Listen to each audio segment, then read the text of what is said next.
Eventually, Shaffer would be able to speak at a whistleblower's hearing. Many of us take seriously our oath of office to support and defend the Constitution against all enemies, foreign and domestic. Let me be upfront here. I am no Boy Scout. I was not hired as an intelligence officer because I hung out at the Christian Science reading room. My job is to get information using tried and true intelligence methodologies. According to my legal counsel, until I disclosed the able danger information, I was a rock star.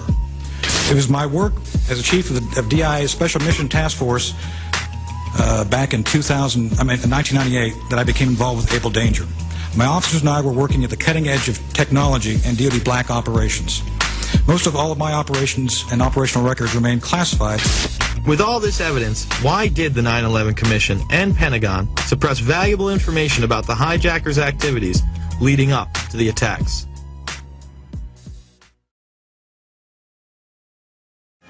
Our next guest is with us until about 40 after, and he's going to come back on in the summer when his new book, The Dark Side of the Force, comes out. Much of what he knows he can't tell us because of national security, but he's got a little bit of new info he can reveal here today. We're going to talk about a host of issues: the underwear bomber, the body scanners, the police state, 9/11, how he was gagged from being able to talk to the public about what he knew, how he was persecuted. He's Lieutenant Colonel Anthony Shaffer, of course, of Able Danger fame. You've seen him on television many, many times, and he is with us again for the next 30 minutes or so. Colonel Shaffer, it's great to have you here with us. Well, thanks, Ed. Thank you so much for having me on. I really appreciate it. Well, I'm glad that we got in touch with each other. There's so much going on, and I could go over your bio, but for those that may not know who you are, recap who you are and your experience with trying to stop 9/11 and then your persecution. Right. Well, to put it all in kind of a nutshell, I'm a case officer by trade, trained by CIA years ago, a lot of years ago. My primary job with the Department of Defense was to conduct human intelligence operations, which the public commonly knows as espionage. I did that for about 20 years, and my specialty was special operations support, direct support special operations. So while I wasn't necessarily a Green Beret, I spent a lot of time with them, supporting them, and then doing things in what's known as the black world, the black operations world. And of course, within the context of that, I did a lot of it both as an Army civilian, as an Air Force civilian, and also as a Defense Intelligence Agency civilian. All along, I was an Army reservist, and a lot of the stuff I would do and still continue to do is as an Army reservist. And so the primary focus of all of that work, frankly, was going after hard targets, going after the real challenges of the country, the North Koreans, the Iranians. I did a lot of work on things like counter-drug back when we were actually focusing on counter-drug back in the 90s. And it all kind of culminated in the late 90s, at least from my perspective, in a project called Able Danger. And Able Danger was essentially an entrepreneurial concept that was brought up by General Hugh Shelton, who was then chairman of the Joint Chiefs, who tasked General Schoonmaker, the then commander of Special Operations Command, to bring together a group to really do out-of-the-box thinking, to take a clean sheet of paper, if you will, and try to see what would be possible to go after a transnational, and what we mean by transnational is something that does not sit in one single country, a transnational threat, which back then was the then blossoming threat of al-Qaeda. And it was very innovative. We tried to put together a hybrid team of folks from Defense Intelligence, which was my element, something called Stratus Ivy. We were a special mission task force, along with technology and support of the Army Land Information Warfare Activity, which was doing some very advanced data mining, which was then being funded by Representative Kurt Weldon. There was a great interest by Congress to try to actually do some things with new technology, all on behalf of the Special Operations Command, who had the charter, who was tasked by General Shelton and General Schoonmaker to try to find ways to go after al-Qaeda. And again, it's notable here, Alex, that this was all pre-9/11. This was all done 98, 99, 2000. And it was a very advanced, for the time, data mining effort. That was a lot of people don't understand. That was just one part of it. The actual components, the larger moving pieces, if you will, were never really brought to light during during the Able Danger hearings and everything else. And I will talk about that a little bit more in the book when the book comes out. Right now it's going to review, so I'm not sure what's going to make it through completely, but the idea here... You're having to get, for those that don't know, national security view, overview and release authorization from what, the Department of Defense, CIA? Oh, no, from Army. Since I'm an Army body and I was actually on active duty with the Army during the time that I was conducting the operations in Afghanistan. And this book is going to focus primarily on Afghanistan, the dark side of the force. And it has to do with my work there, working as part of Task Force 180 and Task Force 121. I was actually attached to 121, which is General McChrystal's command in Afghanistan back in 03 and 04. And it goes into a fairly good detail about how we were doing things, and frankly, we're portraying it clearly as the tipping point in Afghanistan. We've been able to, a lot of the folks I worked with have collaborated. I was assigned to something called the Leadership Targeting Cell, the LTC. We had good cooperation, excellent cooperation from my colleagues on that.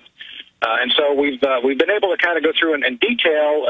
It's kind of an action adventure in that I think the readers will like it by the fact I try to tell it in the first person, much like the Martin Sheen character, the Captain Willett character in Apocalypse Now. It's almost, and you can probably appreciate this from your perspective, Alex, the insanity of seeing bureaucracy in action.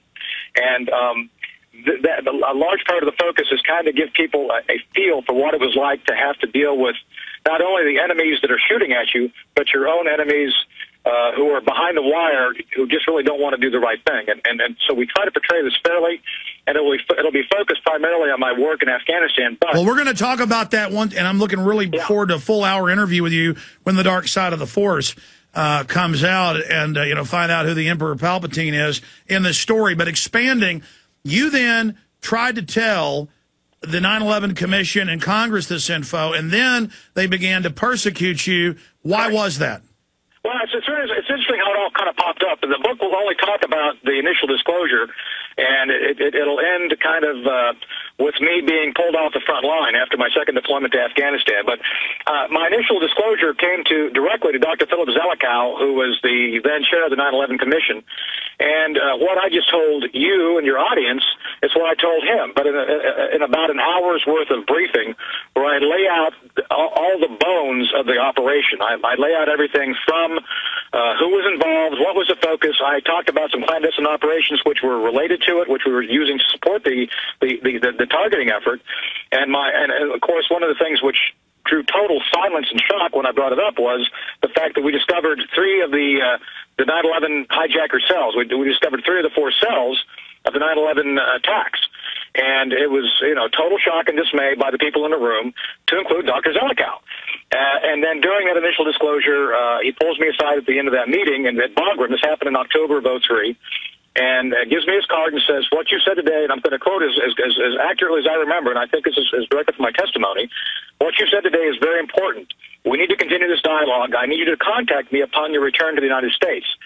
And at which time I explained to him, well, I'm actually undercover here, so I'm going to have to give you, my real name is something else. I will, contact your staff when I get back.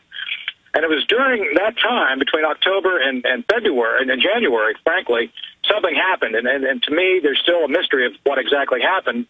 But sure enough, I followed up, contacted his staff, and all of a sudden, they don't want to talk to me. Even though what I said there at Bagram, they were very, very shocked, very interested. And I was told after talking to his staff twice, and I'll quote as accurately as I remember it, we don't need you to come in. We have all the information on Able Danger that we need, unquote. And that's kind of when things started going wrong, and I really didn't know why. Next thing I know, my clearance is suspended, and I'm pulled off the front line, despite the fact I received the Bronze Star, was sent back a second time to plan a surge operation for another surge to go after bin Laden. And it was, I was pulled off over what can only be what can only be described as petty issues. And I'll go through them briefly. Well, hold on before you do that, Colonel Shaffer. We also have Farmer, one of the head lawyers for the commission, saying there was a cover-up going on within the commission. We see them persecuting you. We see them, tell us what happened to you in the persecution, but then what do you think about Sybil Edmonds' testimony that she was listening to communiques where elements of the CIA were communicating with al-Qaeda and the Taliban and knew about their movements, thanks to the intel you and others were gathering, right up until the moment of 9/11. Well, I tend to believe that there's a great deal of truth to that, and then there's a couple things I want to add to that to back up your point. First, when I was in closed hearings, when I was getting ready to go into closed hearings on the Hill back in 2000, I'm going fast forward here a little bit, but in 2006 when I was in closed hearings, Representative Sylvester Reyes himself comes up to me. And as you know, Sylvester Reyes is now, I believe, the chair of the House Permanent Select Committee on Intelligence. And Representative Reyes comes up and says, Colonel Shaffer, I know there's something to what you're saying because Dr. Zelikow came and approached me in January of 2006 and 2004 and said